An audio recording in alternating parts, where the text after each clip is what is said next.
Pusė 9. Laikas žinoti viską. Europos šalys, kurioms Trumpas grasina muitais už Grenlandijos palaikymą, rengia atsaką ir žada laikytis vieningai. Neatmetame ir galimybės artimiausiamis dienomis, net per artimiausias 24 valandas, sušaukti nuotolinį Europos vadovų tarybos posėdį. Analitikai Vašingtone neatmeta, kad Trumpas gali toliau naikinti sankcijas Baltarusijoje, tai silpnintų Europos ir Lietuvos spaudimą Minskui.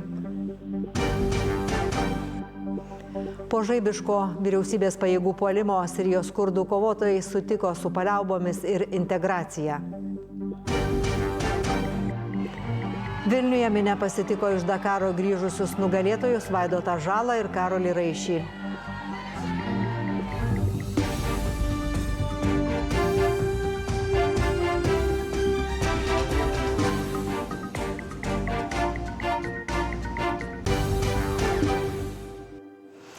Labas vakaras, pradedame panoramą, ją šį vakar vedu aš, Eglė Bučelytė.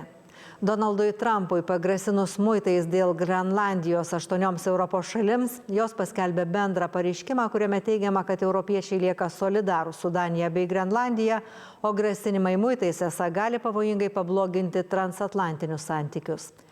Danijos premjerė sako, kad Europa nesiliai šantažuojama, o grasinimus muitais klaida vadina ir Trumpui idėjiškai artima Italijos premjerė.